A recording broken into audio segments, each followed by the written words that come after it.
Bonjour à tous, j'espère que vous allez bien. C'est Espoir Solo et aujourd'hui nous sommes dans la rubrique Dans la peau d'une femme entrepreneur en présence d'une femme d'impact qui valorise l'entrepreneuriat féminin dans la ville de Douala.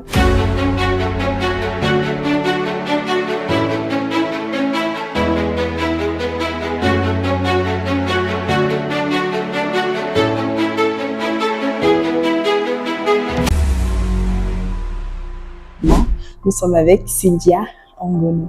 Bonjour Sylvia. Bonjour Espoir. Comment tu vas? Très bien, merci. C'est un honneur de t'accueillir sur les écrans de Tour de Vie Digital.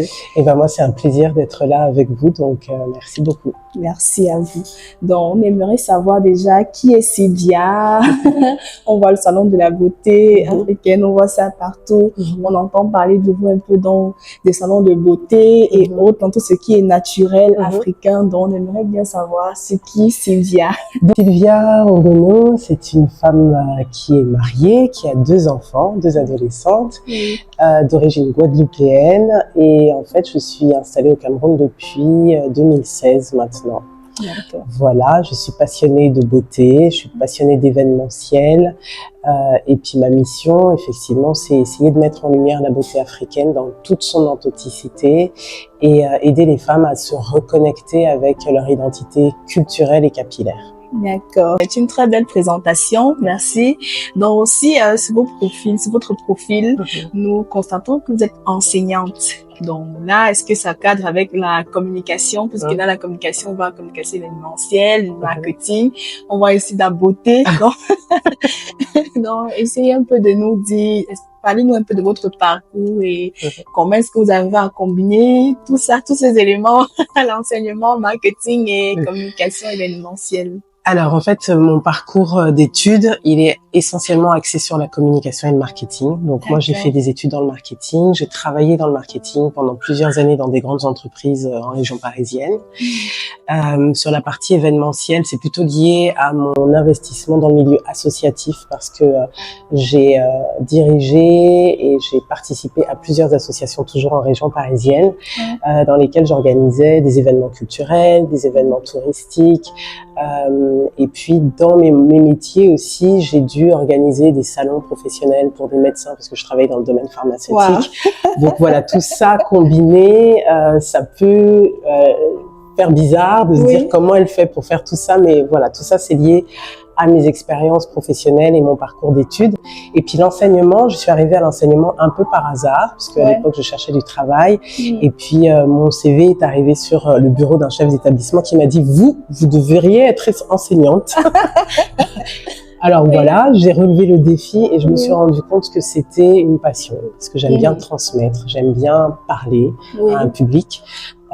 Et du coup, en arrivant au Cameroun, tout naturellement, j'ai continué dans ce chemin d'enseignement. Et donc, le lien avec le marketing, il y a quand même un lien, parce que je suis enseignante dans le secteur management et technologique. Donc, j'enseigne l'économie, le droit, le management et un peu de marketing à mes élèves. Waouh! Voilà. Vous êtes un monument, en fait. Parce que là, je devais vous demander, est-ce que vous enseignez la beauté? Est-ce que vous... Pas du tout. Est-ce que vous donnez des cours de marketing, de communication? Mais là, vous me sortez autre chose. Ça veut dire que vous êtes une femme vraiment entrepreneur parce que lorsqu'on parle d'entrepreneuriat, on devrait être capable de toucher vraiment tous ces domaines-là, comptabilité, gestion. Exactement. Voilà, vous avez aussi me dit que gestion de projet, vous vous en sortez très bien. C'est vraiment un honneur, Sylvia. Là, vous quittez du marketing, vous quittez de l'enseignement. Et nous, ici à Douala, sincèrement, on vous connaît beaucoup plus dans le domaine de la beauté, soins capillaires et autres. Donc, déjà, quelles ont été vos motivations? Pourquoi vous avez décidé de rester, de vous focaliser sur, bon, pas focaliser en tant que tel, mais mettre vraiment ça en avant, la marque Essila, la marque capillaire. Qu'est-ce qui vous a motivé? Alors, c'est encore une grande histoire, la marque Essila, parce que c'est vrai qu'au Cameroun, on la connaît depuis quelques années dans le thème de la beauté. Mais en fait, Essila est née en 2011, toujours à Paris. Et Scylla est née après des voyages que j'ai fait notamment au Cameroun. Donc, j'avais fait un ou deux voyages au Cameroun, j'avais fait un voyage aussi en Afrique du Sud et j'étais vraiment tombée amoureuse de l'artisanat africain de manière générale, mais plutôt dans les domaines des bijoux, des tissus, des vêtements, etc. Et de manière un peu, on va dire, un peu folle, je me suis dit, allez, ramène des choses que tu trouves en Afrique, donc Cameroun et Afrique du Sud, et crée une entreprise en France pour proposer ces produits. Donc c'est comme ça qu'Scylla naît en 2011 et je suis effectivement un peu dans le domaine de la beauté mais plutôt dans le domaine de l'accessoire et de l'artisanat, tissu, pagne, etc. Et donc quand j'arrive au Cameroun, je découvre en fait que le Cameroun est une terre riche de produits pour la peau, pour les cheveux. Et en même temps, je suis confrontée à un problème avec ma fille, ma deuxième fille, qui a le cheveu vraiment très très sec, le cheveu très crépus. Et pendant des années en France, je ne trouve rien pour soulager son cuir chevelu qui la démange littéralement. Quand je la coiffe, ce sont des hurlements parce qu'elle ne supporte pas le peigne dans ses cheveux. Et quand j'arrive au Cameroun, je me balade un peu sur des marchés et je découvre un produit à l'avocat. Et là, je me dis, je vais tester. Et c'est comme ça que je teste et que je me rends compte qu'en fait, elle est soulagée. À l'époque, elle a 7 ans. Et donc, c'est la première fois au bout de 7 ans qu'elle accepte qu'on la coiffe et qu'elle ne pleure pas. Elle ne pleure pas. Et là, je me dis, tiens, il y a vraiment des choses à faire. Donc, c'est comme ça que je m'intéresse aux cheveux, aux produits capillaires. Et donc, Scylla, qui proposait uniquement des bijoux en France, décide d'ouvrir un peu son expertise, entre guillemets, sur les produits capillaires. Voilà. Là, la petite belle histoire. Voilà l'histoire. Donc, si vous voulez, Scylla, c'est une histoire qui me tient à cœur parce que ça fait plus d'une dizaine d'années aujourd'hui. Mais au Cameroun, voilà, elle a pris un autre tournant qui me correspond totalement et qui a vraiment pris son origine dans un problème que j'ai eu à résoudre en tant que maman. D'accord, ça c'est...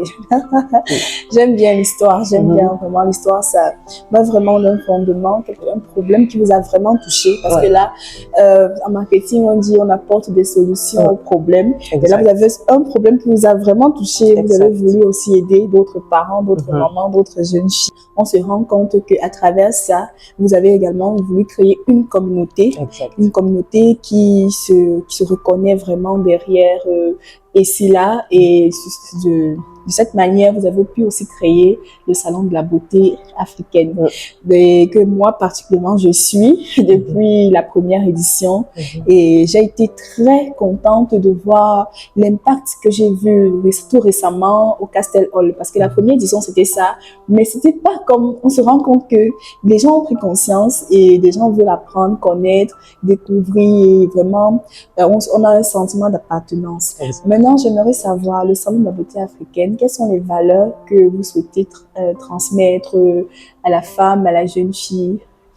Comme je le disais, les femmes qui ont leurs cheveux naturels ou qui doivent s'occuper de leurs enfants qui ont des cheveux naturels, souvent sont confrontées à des problèmes. Le premier problème, c'est on ne sait pas comment prendre soin du cheveu parce qu'il n'y a pas de formation pour ça. Et encore aujourd'hui, c'est bien mieux qu'il y a 10 ans parce qu'on a YouTube.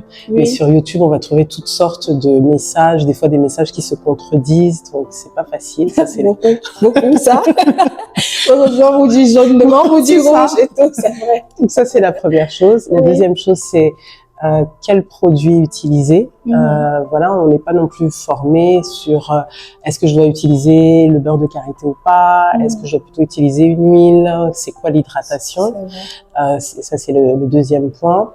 Et le troisième point, c'est quels outils et quels gestes je dois apporter aux cheveux crépus. Souvent on a une méconnaissance du cheveu crépus. Comme il est dur, et c'est vraiment le terme qui est utilisé, on a l'impression qu'il est fort et qu'on peut tout faire. On peut faire les tresses, demain je peux défriser, je fais les tresses et puis j'enlève, puis je fais le tissage, etc. Or, notre cheveu est celui qui est le plus fragile de tous les trois à cause des boucles. Et donc, en discutant avec plusieurs femmes, je me suis rendu compte qu'il y avait une méconnaissance du cheveu, qu'il y avait une volonté de garder son cheveu naturel ou de ne pas défriser les cheveux de son enfant, mais comme on ne sait pas quoi faire, on ne sait pas comment faire, et ben, du coup, on se défrise les cheveux. Et c'est de là que je me suis dit, il faudrait qu'il y ait un événement qui mette en avant les valeurs d'authenticité, de naturel, africanité. Et vraiment, c'est vraiment les 3 valeurs pour moi. Stay true to yourself, c'était le slogan. Oui. C'est vraiment, restons nous-mêmes. Mais pour rester nous-mêmes, il faut qu'on ait les clés.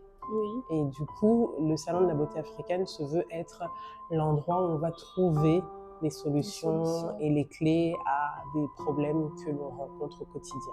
D'accord, ouais, ça c'est vrai parce que on ne retrouve pas juste lors du salon de la beauté, on ne retrouve pas juste des trucs pour des cheveux, mais on retrouve également des vêtements, des accessoires, beaucoup de choses vraiment qui poussent la femme à être elle-même. Exactement. Dans son contexte africain. Et merci Sylvia, maintenant la 3e émission. Oui, avec plaisir. Et un des deuxièmes aspects de cet événement, c'est aussi l'entrepreneuriat féminin. Moi, depuis que je suis au Cameroun, je suis émerveillée par le dynamisme des femmes. C'est-à-dire que tu rencontres une femme, elle te dit oui, je suis entrepreneur. Oui, en fait, je vends le cacao ou je vends la confiture ou je fais mes vêtements. Et vraiment, je voulais mettre en lumière cet entrepreneuriat féminin qui est très dynamique, qui évolue très vite. Et c'est vraiment pour pousser les femmes à sortir un peu de leur, on va dire, de leur peur de se lancer et aussi de les confronter à un public qui est de qualité, comme vous avez pu le voir. Ce sont des gens qui viennent, qui ont bien sûr, comment je peux dire ça, qui recherchent de la qualité et qui ont des critères de sélection assez élevés, mais qui sont prêts à dépenser. Donc voilà, c'était cet aspect-là de l'entrepreneuriat féminin est pour moi très important aussi. D'accord, donc on valorise non seulement l'entrepreneuriat féminin, mais également la femme africaine dans toute sa splendeur. Exactement. Sylvia, vous avez dit le salon de la beauté africaine valorise non seulement les cheveux, la peau, le vêtement, tout ce qui concerne la femme dans toute sa splendeur, et aussi valorise l'entrepreneuriat féminin. Donc en tant que femme entrepreneur, dans un environnement vraiment, je vais pas dire compliqué, mais je vais dire complexe au Cameroun. Comment vous arrivez à surmonter les défis? Quels sont les défis que vous avez pu rencontrer et comment vous, au quotidien, vous arrivez à vous débattre sur? Le premier défi que j'ai rencontré, c'est la différence de culture. Parce que comme je vous le disais, Essila est née en 2011 à Paris, donc j'avais une société à Paris. Et ensuite, quand j'ai dû déménager au Cameroun, donc j'ai fermé cette société. Je suis arrivée au Cameroun et donc au Cameroun, je l'ai recréée. Et du coup, le défi, ça a été de comprendre comment ça fonctionne au Cameroun. Parce que quand on sort d'un autre pays où les choses sont plutôt simples, on va dire. Le Cameroun. Voilà, le Cameroun, c'est un peu plus compliqué. Mais moi, je suis quand même ravie d'avoir relevé le défi d'entreprendre ici, parce qu'on dit que quand tu as réussi ici, tu peux réussir partout. Il paraît. On verra dans quelques années. On verra dans quelques années. Mais après, les défis d'entrepreneuriat que j'ai pu rencontrer, c'est l'approvisionnement en matières premières. Parce que souvent les coûts changent. Et donc quand les coûts changent, ça impacte notre coût de production et du coup on est obligé d'impacter ça sur le prix de vente, mais la cliente en face, elle va pas comprendre qu'aujourd'hui son shampoing il est à 5 000, demain il est à 6 000, le lendemain il est à 7 000.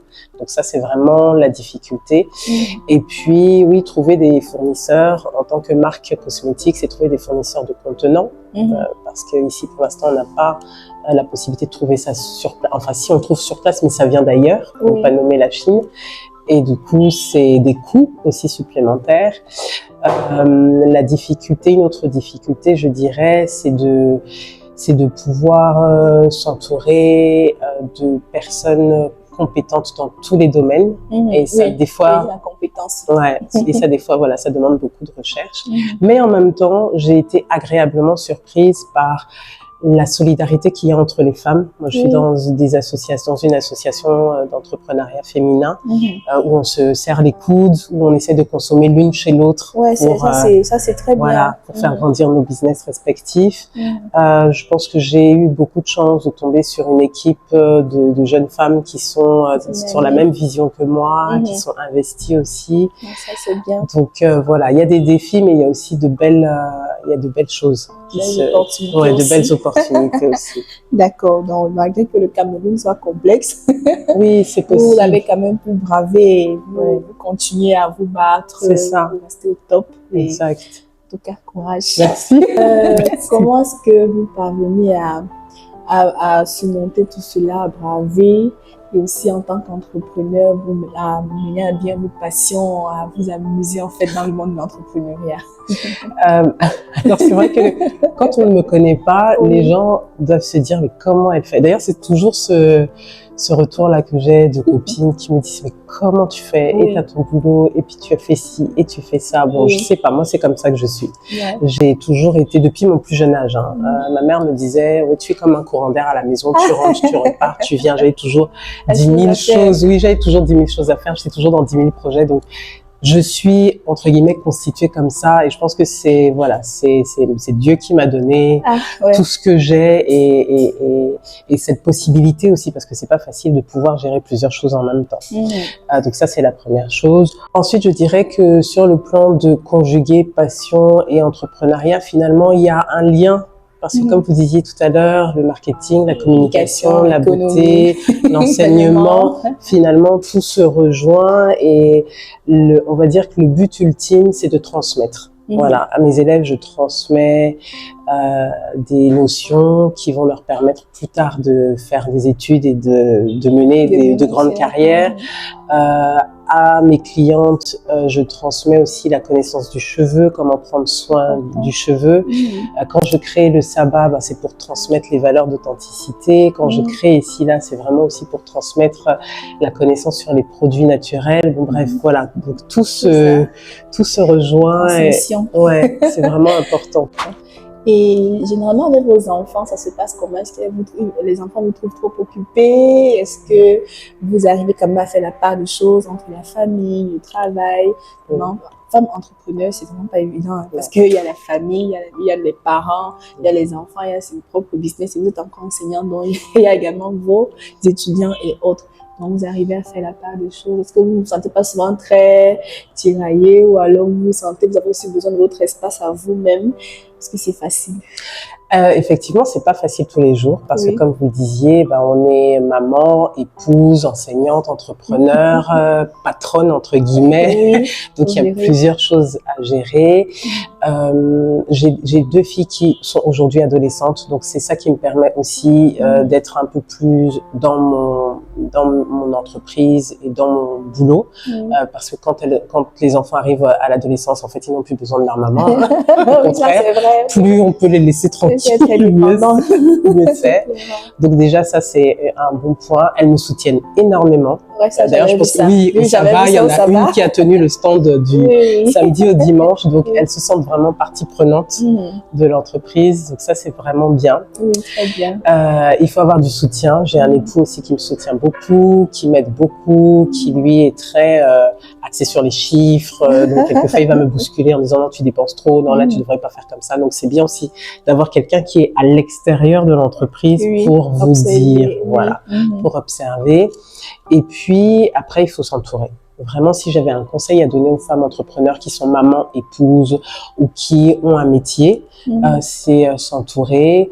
Ne pas hésiter quelquefois à, comme vous disiez, se recentrer sur soi. Ça peut passer par 2 jours faire une retraite. Moi, spirituellement, je suis aussi très axée sur ce plan-là, parce que ça permet de se recentrer et de déterminer ce qui est essentiel finalement. Donc ça c'est important. Il faut avoir des ancrages, des ancrages familiaux, des ancrages amicaux, des ancrages spirituels, pour créer un équilibre, parce que toute seule on n'y arrive pas. Ah là là, ça c'est vrai, tout seul on n'y arrive pas, ça c'est vrai. Ouais. Parce qu'on a tendance à dire que l'autre ne comprend pas nos difficultés comme nous-mêmes, l'autre ne comprend pas notre business comme nous-mêmes. Si Ouais. on fait confiance, si on dit souvent on donne la passe ou alors on demande de l'aide, Oui. sinon il va gâter mon business et tout, Ouais. et tout. Mais comme vous dites, on a toujours besoin d'aide. Oui, d'un appui. Pour vraiment bien faire les choses. C'est ça. Voir ce qui est beau là aujourd'hui, on voit le salon, on voit ici là. Ouais, justement, j'ai une question. Vos produits, ici là, est-ce que vous les faites vous-même? Alors là, c'est la grande question. Non, je ne les fais pas moi-même parce que je n'ai pas encore de formation en cosmétologie. D'accord. Donc, je les fais fabriquer ici parce que on a des personnes qui sont douées en fait pour fabriquer les produits. Mais voilà, peut-être que ça changera dans quelques temps, on ne sait pas. Mais par contre, ils sont fabriqués au Cameroun, ça c'est sûr. Pour moi, c'était important que ce soit fabriqué au Cameroun. Sylvia, l'émission tire à sa fin. Nous sommes très contentes de tout ce que nous avons pu apprendre de vous. Vous êtes vraiment un monument. Vous êtes une super héroïne. Alors, quel conseil donneriez-vous aux femmes qui souhaitent se lancer dans l'entrepreneuriat ou alors qui sont déjà dans le secteur de la beauté, la cosmétique, également l'événementiel? Quel est votre conseil? Alors déjà dans la beauté, le conseil que je donnerais, c'est de tenir bon. Parce que la concurrence est rude, parce qu'il y a beaucoup de marques de cosmétiques pour les cheveux, pour la peau. Et pourquoi je dis de tenir bon, je pense que la sélection va se faire sur le long terme. Voilà. Les marques qui resteront seront celles qui auront prouvé leur efficacité et qui auront fait preuve de ténacité. Et c'est important dans le secteur concurrentiel qu'est la cosmétique, surtout au Cameroun. Donc ça, c'est la première chose. Le deuxième conseil, toujours dans la beauté, c'est toujours viser l'excellence. Parce que on est face à des femmes, en fait, qui quelquefois préfèrent des produits cosmétiques européens, occidentaux, à nos produits africains, mais parce que quelquefois elles ont été déçues par certains produits. Donc il faut vraiment que dans la beauté, on soit excellent pour que nos clientes n'aient pas à choisir des produits occidentaux, mais qu'elles estiment que le Made in Cameroun est de qualité. Et ensuite, pour celles qui veulent se lancer dans l'événementiel, il faut avoir le cardio, vraiment. Ah mon Dieu, je crois que j'ai dû perdre 2 ou 3 kilos pendant que je préparais le sabbat. Parce que quand on est dans l'événementiel, et en même temps, moi, c'est ça qui me plaît, et c'est aussi le cas quand on travaille dans le marketing. En fait, on est comme un chef d'orchestre, on est au milieu, et on a tout un tas d'interlocuteurs pour la sono, pour les tables, pour les intervenants, pour la clientèle, etc. Et cette multiplication d'intervenants, eh ben, ça peut être un peu stressant quand l'intervenant ne répond pas, disparaît du jour au lendemain avec votre argent. Voilà. Donc ça, c'est vraiment, il faut avoir le cardio, il faut aimer ça. Vraiment, je pense que travailler dans l'événementiel, c'est une passion. Donc il faut avoir la passion. Et si on travaille dans l'événementiel pour faire de l'argent, non, c'est pas vraiment, c'est vraiment transmettre quelque chose, faire vivre une expérience comme vous l'avez dit. Quand vous êtes venu au sabbat, vous avez vécu quelque chose de fort. Et c'est ressenti vraiment, j'ai vraiment eu un sentiment d'appartenance. Quand c'est fini, j'étais triste. Je ça ne peut pas continuer. C'est ça, c'est exactement ça. Et donc quand on fait de l'événementiel, on peut faire vivre une belle expérience aux personnes qui viennent. Et moi, c'est ce que j'attends des gens, qu'elles me disent, c'est quand la prochaine édition? Pourquoi t'en fais pas 2 dans l'année? On m'a souvent dit ça, j'ai dit non, pardon, je veux garder ma santé. Donc voilà, c'est ça l'événementiel. D'accord, merci beaucoup Sylvia. Merci. C'est un grand honneur de discuter avec vous, de comprendre qui est Sylvia, qui est Silla, pourquoi le salon de la beauté africaine. On a tellement parlé d'entrepreneuriat. Finalement. Entrepreneur est resté dans ma tête. Donc, merci à vous également qui nous avez suivis jusqu'à la fin. C'était dans la peau d'une femme entrepreneur avec Sylvia Angono, la super héroïne du salon de la beauté africaine et de la marque Essila. Nous sommes très ravis et nous vous disons encore un grand merci et à la prochaine. Bisous. À bientôt.